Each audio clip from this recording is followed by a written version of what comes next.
바로 시작하도록 하겠습니다. 자, 오늘 이번 영상에서는 이제 제가 어떤 식으로 커리큘럼을 갖고 내신과 수능을 진행하고 있는지 이런 것들을 간략하게 한번 소개하는 영상이라고 생각을 해주시면 될 것 같습니다. 바로 진행하겠습니다.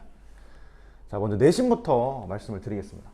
내신을 조금 말씀을 드릴 때 사실 이 운정지역에 대한 어떤 내신 경향성을 먼저 말씀을 드리지 않을 수가 없을 것 같아요. 결국에 내신이 어떤 식으로 나오고 있으니까 그러니까 제가 이런 식으로 준비한다라고 생각을 해주시면 될 것 같거든요. 이 학교별로 조금 차이가 있을 수는 있고 조금 차이가 많이 나는 학교도 있을 수는 있습니다만 전체적인 경향을 고려했을 때 공통점으로 이런 정도가 나온다라고 정리를 해준 거라고 생각해 주시면 될 것 같아요. 먼저 지문에 대한 변형이 상당히 많고요. 새로운 어휘가 등장하는 경우가 정말 많습니다. 결국에 이제 사실 원래 저희가 중학교 때 많이 하던 그런 공부들이나 결국 암기해서 뭔가 처리할 수 있는 것들이 조금 한계가 있죠. 다만 영어 기본 실력을 필요로 하는 문제들이거나 아니면 적어도 이런 변형되는 포인트들이나 어떤 단어로 바뀔지를 본인이 조금 미리 알 수 있다면 그런 포인트들을 공부를 미리 할 수 있다면 되게 도움을 많이 받을 수 있겠죠. 두 번째는 역시 같은 결론을 갖고 있는데요. 암기식으로 외워서 쓰는 서술형이 아니라 직접 작문을 해야 되는 그런 서술형이 정말 많이 등장을 합니다. 결국 이런 서술형이 등장하기 때문에 역시 있는 그대로 암기하는 것에 대한 효율이 정말 많이 떨어진다고 생각해 주시면 될 것 같아요.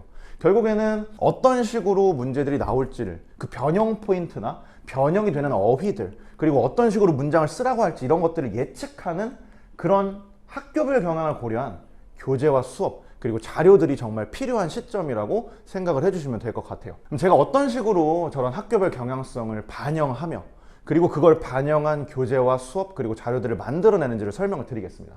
첫 번째로 이게 이제 0번이에요. 0번. 결국에 말씀드리고 싶은 건 이 학교 내신 대비라고 하는 것에 있어서 정말 제일 기본이자 당연하게 가장 먼저 해야 될 것이라고 생각을 해주시면 될 것 같아요. 학교 필기 정리입니다. 학교 내신 시험 제가 내지 않습니다.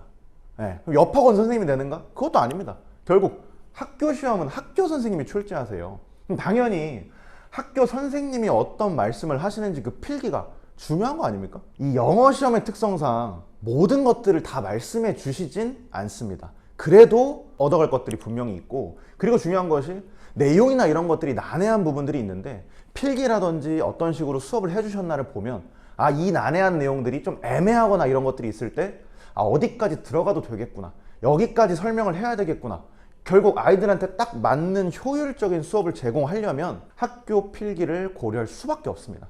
결국 저는 이렇게 아이들한테 이렇게 학교 필기를 카톡으로 받습니다. 그래서 모든 선생님들의 필기를 받으면서 그걸 정리해서 수업을 짜고 자료를 만들고 교재를 짠다고 생각을 해주시면 될 것 같습니다. 그럼 방금 말씀드렸던 그런 필기라든지 이런 것들을 바탕으로 저는 자체 제작 워크북을 제작을 하고 있어요. 사실 워크북이라고 하면 학생들이 워크북이라고 쓰고 노가다라고 읽는다 약간 이런 느낌이 되게 큰 것 같아요. 워크북 하면 많이들 느껴보셨을 텐데 그 7단계 워크북, 8단계 워크북 이런 거 들어보셨죠? 저는 그거 안 씁니다. 결국 그 자료들은 특정 사이트에서 일반적으로 중요하다고 생각되어질 만한 것들을 워크북으로 여러 개를 만들어 놓은 거잖아요. 자료의 퀄리티 자체가 나쁘다고 말씀드리는 게 아니라 결국에는 뭐 예를 들면 동패고 예를 들면 한빛고 예를 들면 지산고 그 학교들의 경향을 고려한 자료가 절대 아니라는 겁니다. 결국 그 자료들은 필기를 통해서 그리고 여러 가지 중요하다고 말하고 변형된 포인트를 제가 말을 하면서 그런 것들을 수업을 하잖아요.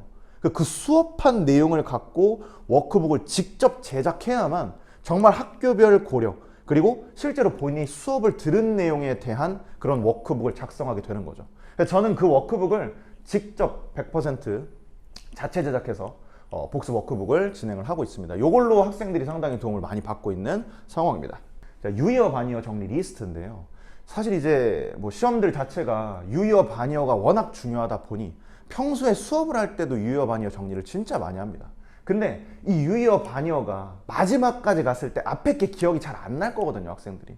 결국 마지막에 요 지금까지 정리했던 유의어 반의어 리스트들을 싹 다 정리해서 리스트로 나눠주고 시험을 학생들에게 보고 있습니다. 여기에서 진짜 많이 나와요. 단어가 대충 500개에서 600개 정도로 정리가 되거든요.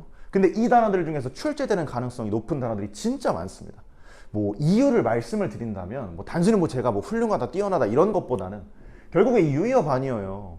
조교 선생님들한테 시키는 경우들도 진짜 많습니다. 물론 훌륭하신 분들이겠지만 어쨌든 그런 식으로 진행하지 않고 제가 전부 다 수업 준비하면서 정리하는 그런 단어들이고요. 난이도 같은 경우도 고려를 해야겠죠. 뭐 쉬운 단어는 제끼고 어려운 단어들은 또 너무 어려우면 하면 안 되고, 이런 것들을 조금 난이도를 고려하면서 결정적으로 이 지문의 전체적인 특성을 고려해서 뉘앙스나 이런 것들이 잘 맞는다는지까지 고려해서 단순히 단어 뜻만 보고 하는 게 아니라 맥락을 다 고려해서 짜기 때문에 실제로 정말로 많은 단어들이 실제 여기서 출제가 되고 있는 상황입니다. 학생들이 여기서 진짜 많이 나왔다고 맨날 말을 하고 있어요. 네. 자, 세 번째는 팡티 모의고사입니다. 제가 팡티잖아요. 네, 그래서 이 직접 모의고사를 출제하고 있어요. 학교 경향을 반영하고 변형 강도 자체를 엄청 세게 갑니다. 학교 시험이 그러니까요. 난이도도 엄청나게 어렵게 됩니다. 좀 뭐 가벼운 예시로는 어휘 문제나 문법 문제 같은 경우는 밑줄을 치잖아요. 밑줄을 친 거에 대해 번호를 매기면 뭐 15번, 16번까지 밑줄이 쳐져 있는 경우도 진짜 많아요. 그런 식으로 난이도를 조금 어렵게 가져가고 있고, 이 모의고사를 통해서 정말 마지막 정비이자 어떤 연습을 할 수 있다. 그리고 이 지문들에 대해서 문제를 낸 것 자체가 경향을 고려해서 낸 거기 때문에 일반적으로 풀리는 그런 양치기 문제들하고 퀄리티가 다를 수밖에 없습니다. 정말 훌륭하게 고민해서 내고 있는 문제들이고, 이걸로 아이들이 많이 도움을 받고 있어요. 그리고 저 난이도를 조금 말씀을 드린다면, 실제로 이제 동패고 1등급 나오는 친구들, 그 친구들 풀려도 뭐 10문제씩 틀리고 그래요. 25문제, 6문제 중에. 그런 식으로 되기 때문에 정말 연습이 많이 돼요. 연습이. 요걸 통해서 이제 정비를 하게 되면 좀 어려운 문제들이나 이런 것들을 어떻게 접근해야 될지 이런 것들도 보이고, 실제로 조금 이 내신 시험에서 주의해야 할 만한 그런 포인트들을 다 담고 있기 때문에 조금 어떤 마인드에 대한 이 교정도 같이 이루어질 수 있다고 생각이 듭니다. 그래서 요걸로 또 아이들을 좀 대비를 시키고 있고요. 마지막으로 서술형 특강입니다. 아까 말씀드렸던 장문에 대한 어떤 그런 부담감이 학생들한테 있을 수밖에 없는데, 왜냐면 암기식으로 나오지 않으니까. 그래서 요 서술형 특강을 통해서 첫 번째로는 실제 출제 가능성이 높을 만한 그런 문항들을 제가 만들거나, 아니면 좀 시중 교재나 이런 데 있는 것 중에서 제가 좋은 것들을 뽑아서 학생들하고 같이 풀어요. 함께 풀면서 어떤 식으로 이 서술형 문제와 이 장문들을 접근하고 방법을 어떤 식으로 가져가야 되는지 그 방법들을 제시해 주고 있어요. 이런 식으로 제시를 하면서 서술형을 대비를 하고 있고요. 그리고 결국에는 겹치는 문제들이 분명히 존재하거든요. 그런 것까지도 노리면서 이 서술형 특강을 내신 기간 동안 진행을 하고 있습니다. 자, 실제 이제 앞에 말씀드렸던 자료들이 적중된 사례들인데요. 뭐 다 가져오라고 한다면 이 영상 길이가 아마 몇 시간 넘지 않을까. 네, 해서 일부 몇 개만 가져왔습니다. 뭐 단어라든지 이런 거 정리했던 거 그대로 등장했던 사례고요. 같이 풀었던 문제에서 역시 그대로 똑같은 개념이 등장했고, 워크북 진행했던 거에서 똑같은 활동 진행하는 문법 문제, 이 문법 문제, 서술형 문제가 나왔고, 그리고 역시 마찬가지로 워크북에서 진행했던 것들 똑같이 진행하고 있는 같은 부분을 물어봤어요. 이 중요한 문장이 있었는데 그 문장의 의미를 여기서 정리를 시켰고, 그걸 물어보는 문제가 등장했던 사례입니다. 자, 이런 식으로 저만의 자료, 저만의 수업들을 통해서 독보적인 내신 대비 진행하고 있는 상황입니다. 수능에 대해서 또 얘기를 드려볼게요. 자, 근데 수능이라고 했을 때 사실 요즘 진짜 아직까지도 많은 뭐 선생님들 그리고 학생들조차도 영어하면 단어, 구문, 문제풀이가 다라고 생각하시는 분들이 진짜 많아요. 이제 단어랑 구문, 문제풀이가 중요하지 않다라는 것이 아닙니다. 당연히 중요합니다. 저도 그리고 실제로 이렇게 모의고사 대비를 진행을 시킬 때 가장 많이 강조하는 게 단어랑 구문이에요. 너무 당연합니다. 내신과의 어떤 연계성도 있을 것이고, 그리고 실제 수능에 있어서도 단어랑 구문이 제일 중요합니다. 다만 본인이 정말 고득점을 노리고 있고, 여기서 말하는 고득점 뭐 사람마다 다르겠죠. 적어도 1등급, 2등급, 그리고 사실 고3 거 기준으로 봤을 때는 3등급까지도 단순히 단어 구문 문제 풀이만으로는 뭔가 할 수가 없어요. 사실 저희가 수능 당일날을 생각을 해봐야 되는데, 수능 당일날 확신을 갖고 정답을 고를 수 있게 만들어주는 건 단어와 구문 문제 풀이만이 아니라 문제에 대한 이해가 됐을 때, 그 지문에 대한 이해가 됐을 때, 아 그러니까 이게 맞겠다 하고 저희가 과감하게 넘어가거든요.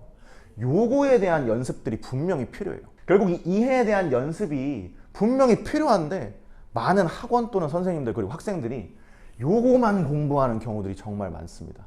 저는 이 이해에 대한 방법들도 제시를 해주고 있어요. 그러니까 예시를 한번 들어드릴게요. 제가 문장 하나 말씀드릴 테니까 어떤 뜻인지 한번 맞춰보시면 좋을 것 같습니다. 자, 말씀드릴게요. 성향적 감정들에 대한 진정성을 제공해주는 슬픔의 유용성에 대한 고찰이 필요하다. 이게 무슨 말일까요? 어떤 느낌인지 아시겠나요? 그러니까 당연히 이 단어랑 구문을 다 알아서 완벽하게 해석한 거잖아요. 지금 한국어 들려드렸잖아. 그걸 영어로 한다라는 거예요.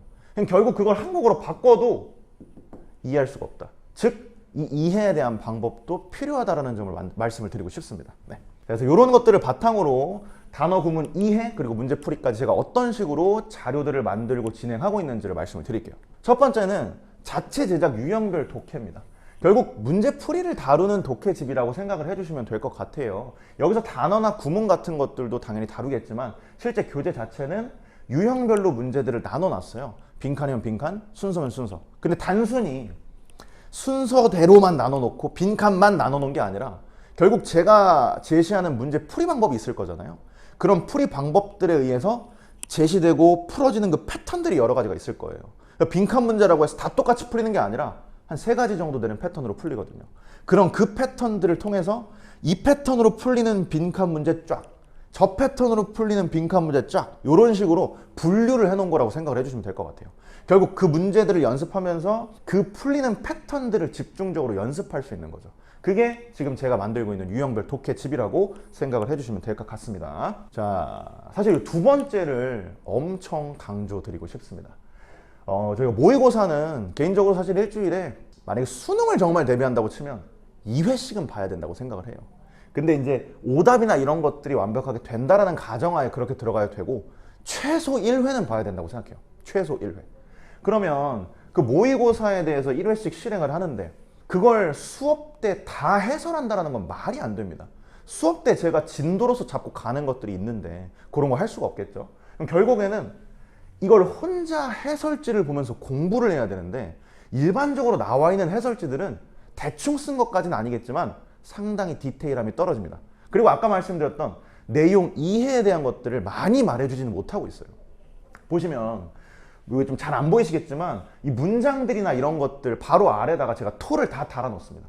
아, 이 문장 이렇게 읽었어야 돼. 이런 식으로 이해했어야 돼. 그래서 글 전체에 대한 이해는 이런 거야. 답은 이런 식으로 접근했어야 됐어. 1번은 이러니까 답이고 2, 3, 4, 5번은 왜 답이 아닌지까지 설명을 해주고 있습니다. 결국 학생들이 해설지를 봤을 때 이게 그냥 제가 옆에서 설명해 주는 것 같은 그런 느낌을 많이 받는다고 해요. 그런 느낌으로 해설지를 작성을 하고 있고 이 해설지는 고1, 2, 3 전부 제가 직접 만들어서 진행을 하고 있습니다. 전 문항에 대해서 작성을 하고 있기 때문에 이 과정들을 통해 학생들이 이렇게 좀 이 내용적으로 어려운 것들, 문제 풀이적으로 어려운 것들 이런 것들을 해설지를 보면서 정리를 할 수 있는 상황입니다. 자, 세 번째는 구문 관련된 교재인데요. 역시 자체 제작으로 구문 교재를 만들고 있어요. 기출문제에 나왔던 문장들을 역시 제가 말하고 있는 구문 패턴에 적용시켜서 해당하는 문장들을 쭉 나열해 놓은 거라고 생각을 해주시면 될 것 같습니다. 다만 이것도 주간지 개념으로 매번 숙제로 나가거든요. 그럼 숙제로 나가게 되면 이게 또 혼자 그 해설지를 봐야 되는데 문장에 대한 해설도 제가 직접 다 해설을 해놨습니다. 문장의 덩어리를 어떻게 나눴어야 했으며 단어가 어려운 것은 어떤 뜻이고 해석이 어떠며 이 한 문장에서 어느 정도까지 의미를 뽑아냈어야 됐는지 그런 것들을 정리한 교재라고 생각을 해주시면 될 것 같아요. 결국에 맥락 없이 문장 하나에서 어느 정도 최대한의 의미를 뽑아내야 그걸 갖고 문맥적으로 연결시키면서 이해할 수 있는 거거든요. 그런 것들을 연습하는 구문 교재라고 생각을 해주시면 될 것 같습니다.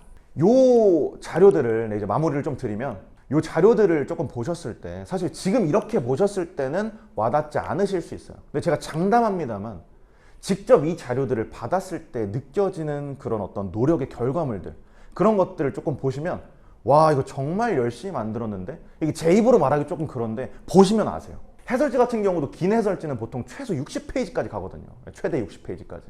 그러니까 이거 봤을 때 와 정말 노력이 많이 들어갔구나 라는 게 느껴지실 거예요. 퀄리티도 당연하겠고요. 근데 제가 느낄 때는요.